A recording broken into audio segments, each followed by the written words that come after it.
You've seen the big plays. Durrant stepping to his right, looking, stopping, firing, end zone, touchdown! You've heard what the playmakers and coaches have had to say. Up for a three. Got it! But now it's time to go behind the mic with BYU sports broadcasters to get their distinctive take on the games. Oh, what an aggressive play! This is Behind the Mic with host Cleon Wall. We're here to bring you unique insights and stories from the BYU sports broadcasters who cover the Cougars and from the Cougars themselves. BYU men's basketball coach Mark Pope called the 2022-23 season his grand experiment. But it feels like this experiment is still a work in progress. So I invited Cougar basketball analyst Mark Durrant on the show to see where things stand with this experiment now that the season has concluded, and looking forward to the Cougars' first season in the Big 12. I don't know that we'll know the results of this experiment for a few years, but there certainly were a couple things I liked, Cleon. I really liked how good this team was on defense. I think that was a real focus of what Mark Pope wants to do going forward. I thought they were generally successful. In the past couple of years, they have not rebounded the ball well, particularly on the offensive boards, and that was a real strength of this team. So defense and rebounding is something that I like a team to be built on foundationally. And I think they're doing that. And so I think there's some good things and some changes that have been made that are helping this team be successful, because really in a lot of these games, BYU probably shouldn't have won with the offense that they had, but they were able to win it because they played good defense and rebounding. Obviously there's some concerns on the offensive side of the basketball. I think they figured out some things later in the season and we're a little bit better at that. But, for BYU to be successful, especially going forward, they're going to have to really be able to shoot the ball well, especially from the 3-point line. They weren't particularly good at that this year. There was some leadership issues, I think, for the most part this year that were problematic. I think Rudy later on in the year did a better job of that, but for a lot of the year, there was kind of a leadership void, which hurt this team. So there's certainly a lot of things that are still being worked on and that Mark Pope will still need to experiment with. But I do like, Cleon, the fact that, they established a defensive identity and they rebounded the ball very well. And I think that is something they'll have to continue to do going forward to have success. I think the one thing for me that worked for this team in this grand experiment was how resilient this team was. It was so heartening to see them just battle back when they were down in many of these games. Unfortunately, it's the fact that they had to battle back. But I think the thing that concerned me, and maybe this sounds too simplistic to me, so maybe you can help me out, just consistency. It's a very basic thing, but it's one of the toughest jobs to do in sport, is to be consistent week in and week out. We hear about that in golf, but I think it's in all sports. It's like, I'm going to be able to do this every single game, or at least come closest to the optimal level of what we want to do at this team. Am I just being too basic there, that they just weren't as consistent as we hope for? No, you're right. I mean, consistency was a big problem. And so then the question is, well, how do you be more consistent? What's the problem there? Who's responsible for that? And I think there's plenty of blame to go around. One, as a player, I felt an obligation to get myself ready for every game and not be too high for one game and too low for another game, but to treat every game as super important and have a consistent level of energy going into each game. Coaches have a responsibility to make sure their players are in the right space and be ready to go for a game. I mean, this could be, what we're talking about could be in a game where BYU gets down by 20, just that they weren't ready to start at the beginning. And obviously they battled back and maybe won or got close, but you don't want to have to do that. I mean, you don't want to have to scramble and try and come back in a game. You want to come out of the game out of the blocks with good energy, with discipline, with a good game plan. And even though, as you were, I was impressed with BYU's resiliency. I'd rather not have that resiliency be on display so often. And a lot of that problem is they weren't ready to go in a game or games. And it's super easy as a player to get up for the big games. And BYU did that this year, whether it be Gonzaga or St. Mary's or Creighton or Utah or San Diego State. Those were games that they were ready to go and had great energy and were in those games, had some heartbreaking losses at the end, but they were in those games competing at a high level. So it's easy to get yourself up for those games, but what's really hard is to get yourself up for the South Dakota states and those other games in Pepperdine on the road. And this team struggled with that. Now, whether it's the player's fault or the coach's fault, or again, that lack of leadership amongst the players, I think is important. I mean, I think of guys that I played with that were leaders that would not allow our team to have those kind of lapses. No team is perfect, obviously, and we're talking about young guys, and it's hard to do, but it's certainly, I don't think it's too basic to say consistency was an issue, because it certainly was. And now you have to kind of figure out, well, how can we address that? What were the problems specifically? And that's a harder dig and more complex, but it certainly was a problem this year. You mentioned that BYU needed to be better shooters. You also mentioned that maybe there was a leadership void there. Those are two things that you could add to that experiment if you wanted to going into next year's. Is there anything else that you would add? And maybe a side question to that is, would adding a guy like Trevin Knell back into this mix after he was injured all season, is that enough, do you think, to, I don't know about solve their shooting woes, but at least help them get better next season? Well, having Trevin Knell shooting is going to help you. I mean, he's a good shooter. So, yeah, I mean, on its face, that will help you. But it's more of a, I think, institutional thing. Now, when you talk about leadership or even shooting, it's hard to have that from a bunch of young guys. And it's hard to have that from a transfer for 1 year. He comes in and you expect him to be a real leader. So part of the problem was it was a younger team. And as you saw with Dallin and with Richie and with some of these other younger guys, not only did their shooting get better, I mean, Dallin couldn't throw it in the ocean the first 10 games from three. And at the end of the year, he was nails. And he's just knocking down threes.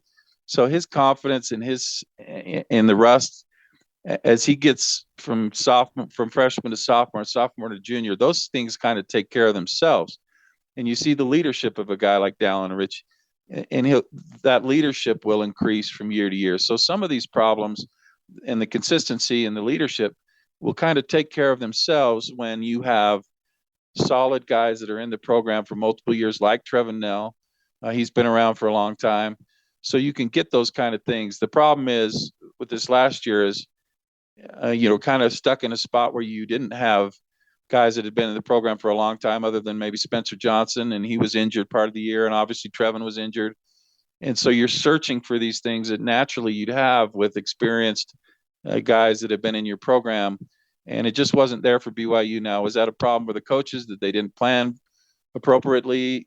So you're not in that situation, maybe, but I don't think you're going to see a lot of the problems that we saw this year in the coming years, just simply because guys are getting older and better. But with that said, I mean, now it's incumbent upon these guys that are here to get in the gym and shoot hundreds of threes a day to get better. So those guys are better. And then your number one priority in the transfer portal should be guys that are proven shooters that can come in and enhance what you're doing. Obviously, everybody wants those, but that's what you need to look for. I mean, the three-point shot is so critical in today's basketball and college basketball. I mean, you just can't be successful unless you're shooting a good percentage. And one of the reasons that team a few years ago, that the COVID team that didn't get to go to the tournament, was so dangerous, and so many people thought they could go a long way in the tournament because they were the number one three-point shooting team in the country. Now, you don't have to be number one, but you need to be in the top 25 or 30 if you're BYU and you want to be successful, because you're not going to necessarily have the athletes or the resources that Kansas or Kentucky or Duke or whatever are going to have. So you need to be really good at something like three-point shooting to be able to compete at a high level. Let's quickly go through some of the guys that played a big part in this past season's team, looking forward to next year, what they kind of need to add to their game or what you would like to see from them next year. No particular order here, just picking guys out that did play quite a bit this past season. I'm going to start out with one. You don't need to go on a big, long soliloquy, just a few things maybe you'd like to see from them next year, Mark. First guy I'm going to choose is Noah Waterman. Noah's got to be a better shooter. I mean, we just talked about it. He shoots great. I think in practice, he needs to translate that into game confidence. And he also needs to be someone that can score in the paint. When you're 7 foot, you need to be able to score in the paint. Not a lot, but I think those are the two areas that he needs to work on. I think you're going to say the same thing, at least when it comes to outside shooting, when I mention the name Trey Stewart. It's frustrating with Trey because you watch him and you're like, holy smokes, this kid is so athletic, can jump out of the gym, great defender.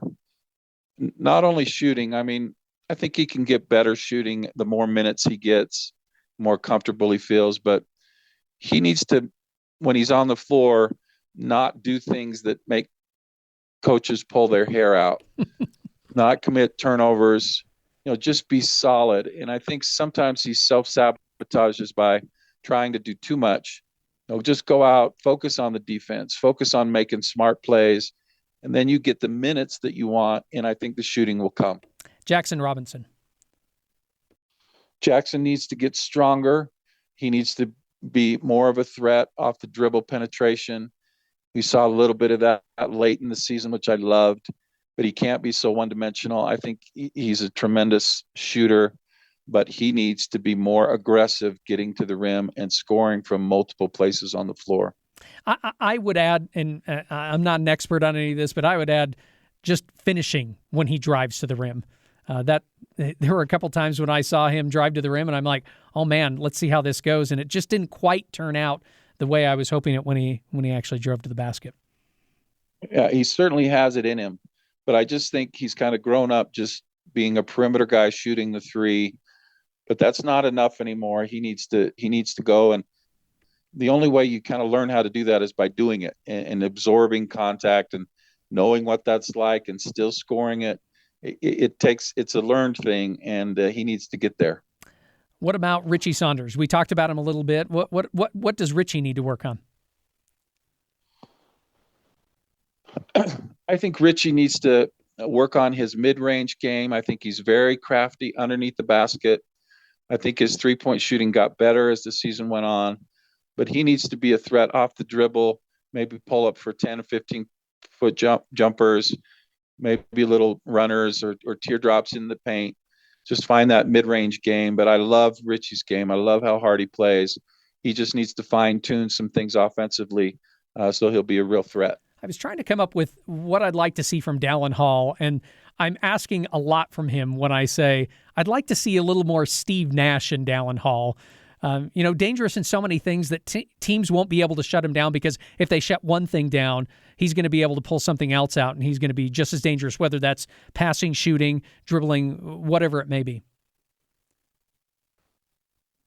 Yeah, Dallin's got a lot of physical skills. I think he could work on his quickness, especially the first step, if he's going to play point guard, to be able to get in the paint, create problems for the defense. And then the other thing I think he really needs to work on is like Jackson, finishing at the rim. A lot of times he'll get in a really good position just because he's so strong and smart, and then he doesn't score the basket. And a lot of that again might be rust off the mission and things like that. But he's got to be able to put pressure on the defense and get in the paint, and then look to dish like a Steve Nash. Or if they're not, if they're going to not respect him, he's got to score it. And I just think he was a little bit too inconsistent with his scoring inside the paint. Spencer Johnson, it just feels like, to me, I mean, I'm sure he can work on some things, and he would even admit that. But for me, it's just like I just want Spencer Johnson to stay healthy because he does a lot of little things good. Yeah, it's hard to criticize him much other than I want more of what he does. I want him to be more aggressive shooting. When you're shooting 45 or 50% from the three-point line, you need to shoot more. And maybe that number goes down 4 or 5%, but that's still a really good number. And a lot of times he was in foul trouble, so it's hard to balance that because he's a defensive guy, but you need him on the floor. He kind of hurt the team sometimes this year by picking up fouls and had to sit. And then you're right, stay healthy. I think he could get a little stronger in the weight room, but overall, I mean, he's just a solid guy, but what you want is more of him, and whether it's injury or fouls or whatever, he needs to be on the floor as much as possible. Let's finish up with the big guys: Fousseyni Traore, Atiki Ali-Atiki. What would you like to see from those guys going into when they start next season? Well, for Fousey, I mean, there's just no sugarcoating it. He's got to be a threat from anywhere from 15 feet out to the three-point line. He's take a page out of the Yoli Childs book. Yoli was a little undersized in the paint, but he was super talented. But as he got older and better, he became a real three-point threat because Fousey will have to play the four in the Big 12, and you can't have two guys that only can shoot in the paint, clogging the floor. Foose has to be able to extend the defense. And I think he's got a good shot, actually, but he needs to be more confident and look for it and work on it and be a threat from the perimeter. If he can do that, I mean, the sky's the limit for Foose. Atiki, I just would like to see, I guess, consistency again from him.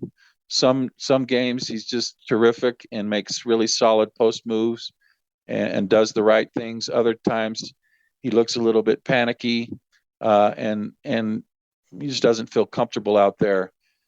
So he's a super athletic, super talented, great shot blocker, but he's one of those guys again that maybe the coaches pull their hair out a little bit sometimes because he just doesn't feel comfortable on the floor. So he needs to just continue to work on those post moves and getting bigger and stronger and all those things. I think he'll be great. Last couple of questions here for you, Mark. BYU will play around 18 conference games in the new Big 12.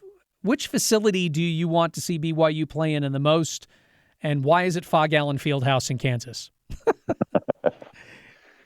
Yeah, that's kind of a no-brainer. I mean, I love those old places. I served on my mission, and Rupp Arena was in one area, and Louisville was in another area. I mean, it just growing up watching those great teams. That's always a thrill.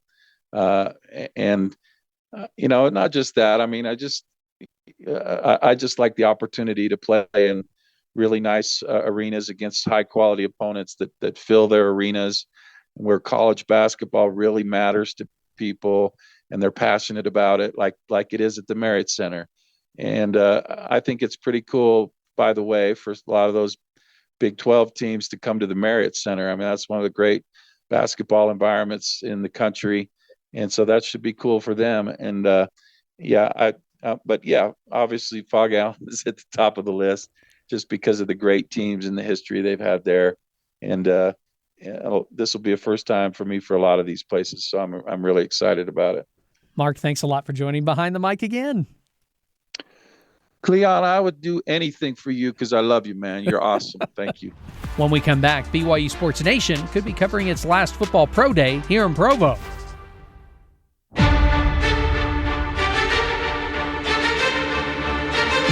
Welcome back to Behind the Mic. BYU's football team has been hosting Pro Day for potential draft prospects for several years, and BYU Sports Nation has been providing coverage of it recently for fans hungry to support their Cougars. But is this the end? The Big 12 and the NFL are partnering up for their own Pro Day next year. So I asked BYU Sports Nation coordinating producer Ben Bagley if this is it. Yeah, this will be the last time. This will be the last go for BYU. They've really kind of carved a niche to this point where we've partnered with football to make Pro Day a big deal on the BYU end of it. But with the announcement, was it a week or two ago from the Big 12 that they've partnered with the NFL to do a conference-wide media day, each school will no longer do their own media day. They're just going to do it all on a base in Dallas. It's going to be on the NFL Network, which is great. It's great exposure for the athletes as individuals. And it's easier, frankly, for the NFL scouts because they're not going to 14 different schools. They're going to one place and getting the same job done. So the question was, when they released that, I was like, there's two questions from my mind. I was like, why didn't someone think of this sooner? And the side note was like, oh, dang it. I kind of enjoyed doing Pro Day here. But, hey, bigger, better things, I guess. What do you think you're going to be most bummed about that the Big 12 is now taking over? It's fun to kind of show that. Like growing up as a football fan, watching the combine, the NFL combine was always fun because you're like, oh, that guy's awesome. Like you watch a 40 and like who really cares about a 40-yard dash? Well, you do when you're watching the combine. You do when you're watching Pro Day. And that's fun for fans, BYU fans, to see that and watch their guys. Like when you're watching the combine, you're watching 300 and some odd guys work out. Odds are you've got 3 to 5, 6 maybe BYU Cougars that you're kind of wading through, waiting to watch. On Pro Day, you're watching all BYU Cougars. Now, you're not going to really lose that with the Big 12 Pro Day combine because you're going to, at least 1/14 of the athletes going are going to be BYU Cougars. But it's kind of fun here, being able to do it over the last, I don't know, we've been doing Pro Day for, I can't even remember the first time we've done it, but we've done it for 5-6 years. Just fun to do it when, like, we're focusing on all the BYU Cougars, even guys who, frankly, they're not getting drafted. And they know it, but they're doing this to get out in front of the scouts, and we get a chance to highlight them. And that's always been fun. What do you remember about that first pro day that you broadcast on BYU SportsNation? I remember going into it like, what are we doing? Like, because I had a vision of what we wanted to do, because I wanted to do it very much like the NFL Combine on the NFL Network. I had a vision of my guys sitting there at a desk, and they were going to just talk over video. Like, hey, here's so-and-so benching, but we're just going to talk about BYU football. And if someone does something, we'll talk about it. I had my boss at the time, Michael Miner, who'd worked at ESPN. He had a different vision of like, hey, we're going to slip time stuff. We're going to record on him doing it, and we'll bring it back and we'll talk about it specifically. So there's kind of a give and take between him and I. And I remember like, okay, we fought the battles. We've kind of come to a consensus of what we were going to do. And then we got there on Pro Day and we did something totally different. Because it's weird. The hard part about Pro Day, and maybe this is a question coming up later, but I'm going to jump it here a little bit. This is the one TV event we do a year where we have no control over what's going on. The moment those doors are opened, the NFL is in charge. The NFL scouts are in charge. They'll assign a lead scout or a lead NFL official who comes in and he says, okay, we're doing this next. Okay, you're going here. All right, we're going to run 3 workout areas at the same time. I'm like, well, hang on. I'd like to just cover one at a time, please, as a TV producer. Well, they don't care. They don't consult you? No. We're left out of the loop on this. And so I lose creative control to a certain extent, which is fine. So now it's kind of almost a live game as opposed to a normal BYU SportsNation where I've got everything planned out and know what we're doing. It's more like, okay, I'm reading, reacting. Oh, they're moving the bench. Let's get the cameras over the bench. Let's focus. We want to see how many times Jaron Hall's putting up 225. Oh, wait, they're moving to the 40. Get my cameras over the 40. Get ready. Hey, I got an interview coming up here. Okay, let's cue the interview. Still look here. It's like all of a sudden you're playing quarterback back there. Like, okay, read, react. And it was even harder a couple years ago, the Zach Wilson year, because they came in and they didn't just take over the scheduling. They were putting that thing on NFL Network because Zach Wilson was a top 5 pick. And all of a sudden, I was just taking their camera feeds and putting it on the show because our cameras weren't there shooting. I was just like, we'll still let you do Pro Day, but your cameras aren't in here. Our cameras are, and you're just taking our feeds. Oh, wow. And so I'm just like, I'd really like to see so-and-so over there. Well, it's not Zach Wilson. You don't have a feed for it. I'd like to have a feed for it. Please? Can we hey, guy that's just sitting there eating a peanut butter sandwich, can pick up your camera and shoot over here? Yeah, so it's always an adventure, but it's fun. What are like one or two of the most memorable moments in doing pro days over the years that you remember? And it doesn't have to be something grandiose. It may be just something little that you're like, I really like the way we did this. Well, I'll give you three. One was obviously the Zach Wilson throw. Everybody knows that. His NFL Network and went viral. It killed. That's the obvious one.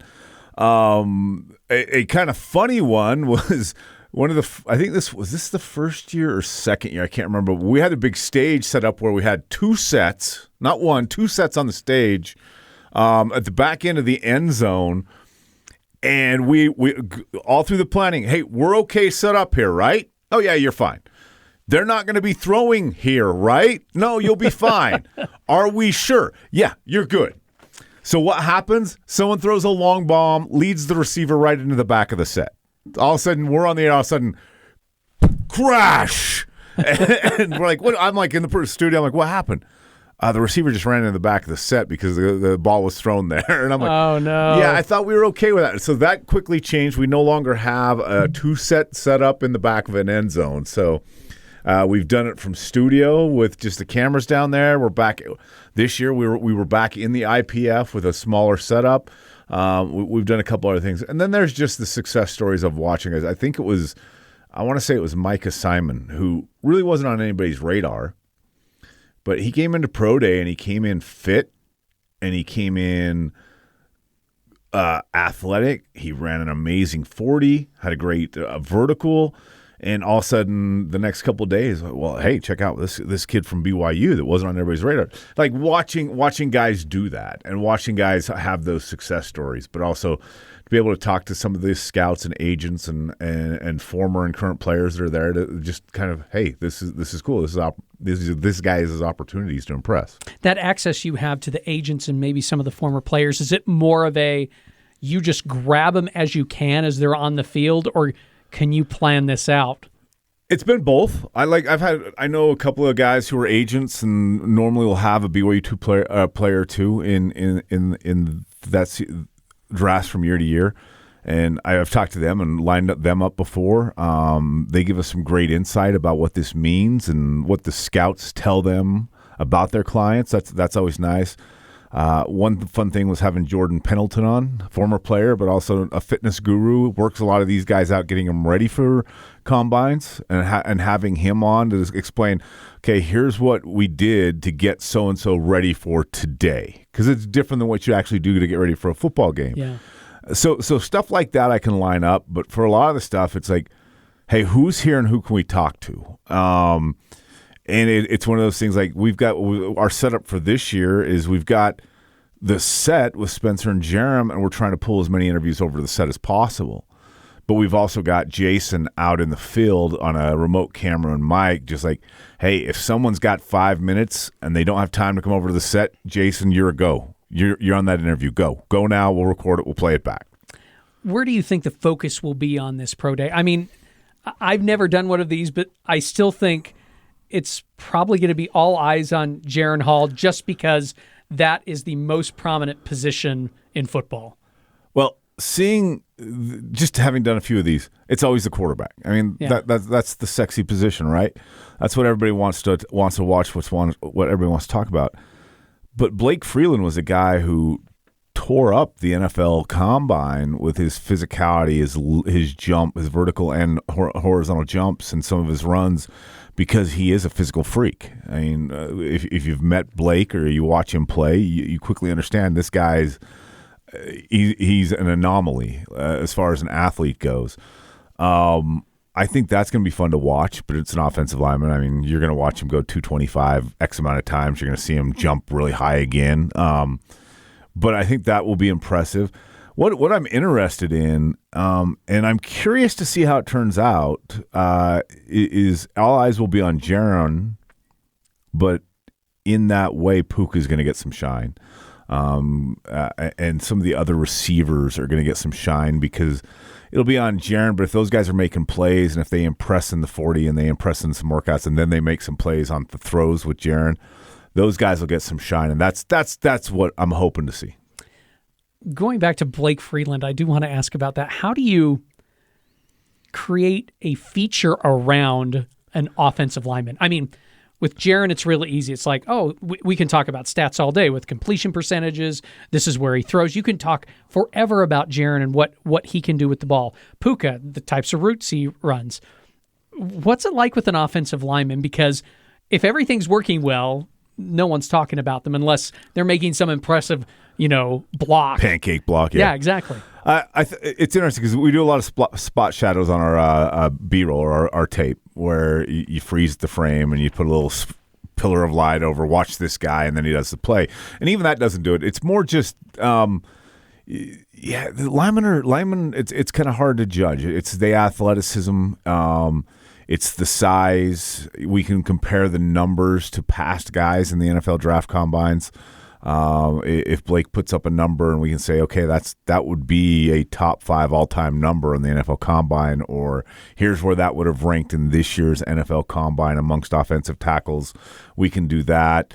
But outside that, it's really hard. I mean, that's the hard part about being an offensive lineman. Your name gets called when it's either a penalty or you're helping the quarterback up off the ground. It's very true, very true. Okay, outside of those 3 guys that we talked about, yes, who are probably the guys that you think are either going to get drafted or have the chance of getting drafted, who are some of the other guys that you're hoping to feature or want to see what they can bring in this last pro day for BYU TV? As far as guys that I think will get drafted, I'm not sure there's many. I think a lot of this is for guys to get free agent opportunities. I think Christopher Brooks has a chance to kind of get on someone's radar, not necessarily as a draft. Everybody would love to see Houston Haymuli, but unfortunately, he's a really good fullback. Just the fullback is a dying position in the NFL, which is unfortunate. I'm really curious. Gunnar Romney has decided to work out. He's on the list to work out, so I'm curious to see what he does because there's already. Is he going to follow the path of Dax Milne, who an off-our-radar guy who just was productive and a go-to guy? Is he healthy enough? Can he answer those questions? And his might. I don't think his is in the question. Talent is as much as his health, but can he get a team curious enough that'll draft him or take a chance with him a free agent? And then, frankly, a lot of these guys is getting into a camp, and maybe Peyton Wilgar, linebacker, follows along with this. Here's a guy who was early in his career on the radar of NFL scouts, and he has injuries and stuff like that, and now it's just proven that you can be healthy. But in order to do that, you got to get a chance. And so the goal is to get into a camp for these guys, even if you're not going to get drafted. I mean, there's a list of about 15 to 20 guys are working out at Pro Day. 2, maybe 3 guys get drafted. But how many of those guys get into a camp? That's the exciting part.